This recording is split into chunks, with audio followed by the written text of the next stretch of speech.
guys, it's finally here. One of those specimens I keep droning on about that need to be in the collection since my channel started, which was like nearly 3 years ago. Third one by Haolonggood.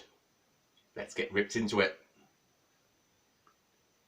Not only do I have a desired specimen here, this is going to be a unique review because this box contains 2 models.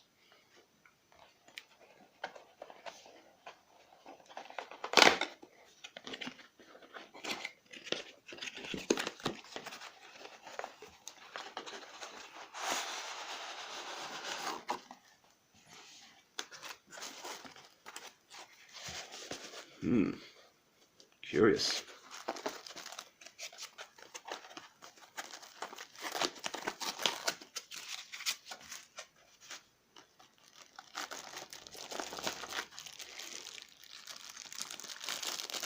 Oh, wow. Nice. Looks like this guy's going to need a stand, but we'll get to that. And the other specimen, right, seated. Beautiful. 2 for the price of 1. Okay, so how am I going to do this review? Let's start with the standing specimen. Right, this standing guy here can't stand so well on himself, but I do have some of those PNSO stands. And forgive the lighting quality here, guys. I had to go to my mum's because they were drilling at my place. But, wow, do I love this figure. Here we have a DILOPHOSAURUS, meaning double-crested lizard, on account of the twin pair of broad crests on the head. Now, the mainstream will be familiar with DILOPHOSAURUS from Jurassic Park as the spitter with a frilled lizard neck and a propensity for spitting venom in the eyes of fat, greedy, disgruntled InGen employees.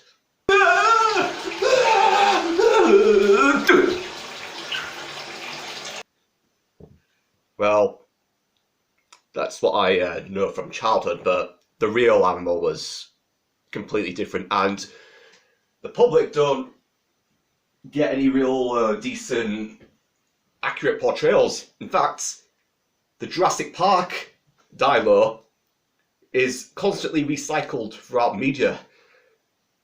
I mean, come on guys, the real animal was fascinating.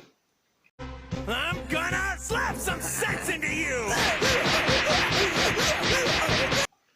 Dilophosaurus lived in the early Jurassic, around 90 million years ago. Fossils have been found in the American Southwest, Arizona in particular, and there's a second specimen, or species, found in China, that's Dilophosaurus sinensis. And Dilophosaurus had evolved just after an extinction event that concluded with the Triassic. A lot of species went extinct, and there was an evolutionary radiation going on. Loads of ecological niches to be fulfilled. And with Dilophosaurus, we seem to have our first terrestrial super predator, at least what we found in the fossil record so far.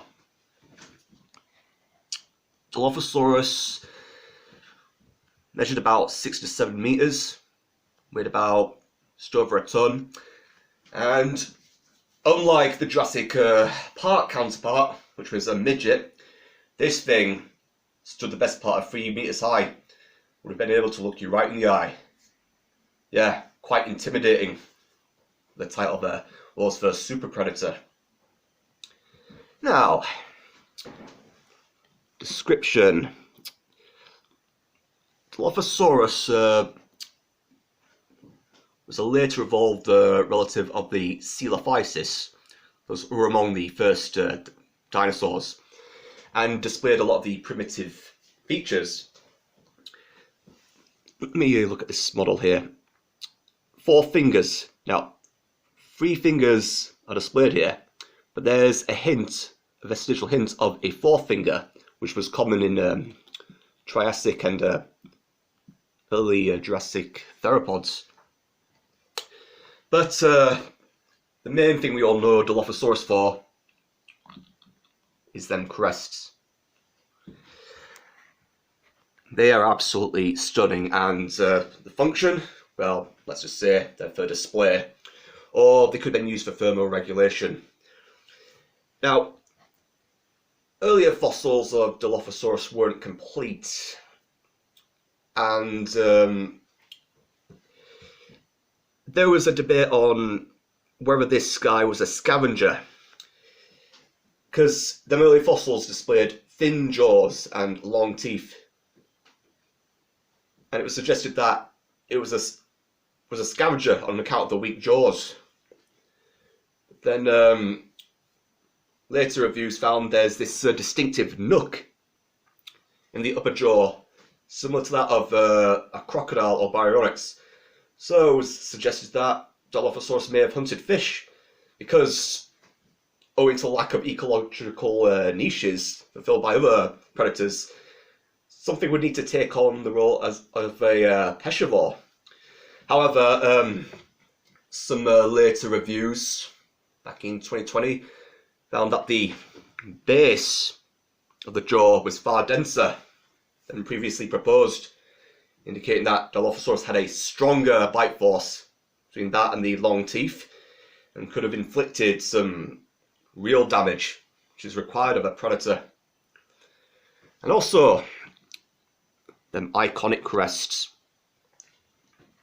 Originally they were depicted as simple semicircular structures, but those fossils weren't complete. The Brian Eng depictions show them having a more toucan-like appearance, with a sort of a kidney bean shape to them, with a higher mass density. And let me tell you, right, that looks well more intimidating. There's loads of bizarre dinosaurs out there, but to me, well, if anyone had seen Jurassic Park for the first time, I'd give Dilophosaurus the king of weird dinosaurs. Here we have that other specimen, and it's beautifully sculpted sitting down.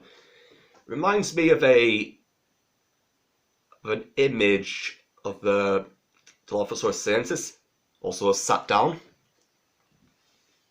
Yeah, it's in a bird-like posture, which really alludes to the dinosaur bird heritage there. That tail depicts the leanness, the elegance, not like that short, stocky, blunt-snouted thing in Jurassic Park. Now I'm going to review the model. Starting from the front here, you've got this blushing of brown at the tip of the snout there. There's no lips, but again, that's an ongoing debate. You've got this grooving there that extends up to the crest, and a gorgeous blue eye there. Now, there are two... I got the red variation, but there's a blue variation. Now, you can mingle the two together, that's recommended, but I'm on a budget here. Now, the crests. I've always seen, I always envisaged Dilophosaurus as having some sort of reddish colour. I mean, that's commonly depicted. And yeah, the Brian Eng influence there. And you've got some quill-like tubercles there. And there's a scalation there, a bit like an iguana, but it doesn't compromise the leanness of the neck there. And the body has some osteoderms. It's got this lovely blend, lovely earthy shading of black and brown and some softer browns there. Yeah, it's a really nice earthy shade. It doesn't like exaggerate or anything. It doesn't do anything silly.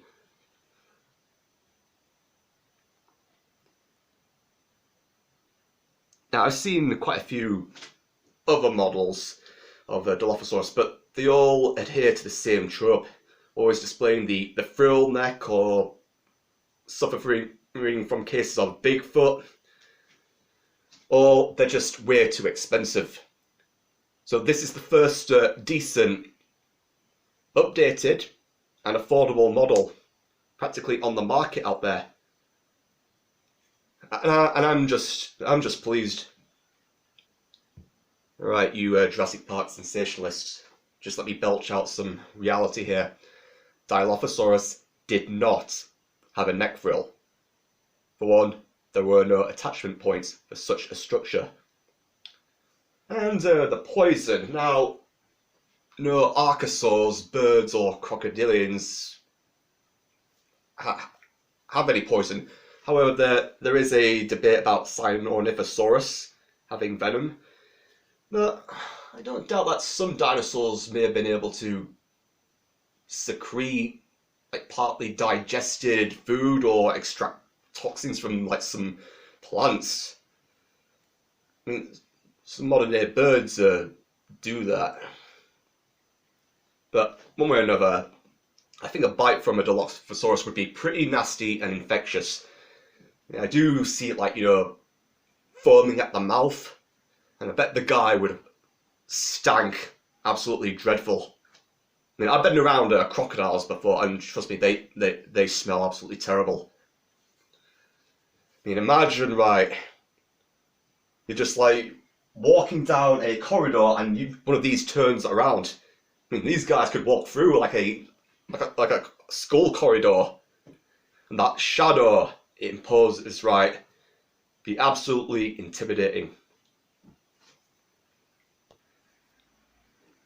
Look at these two together. Oh, I can't wait to show them against the other theropods. More like lovebirds almost.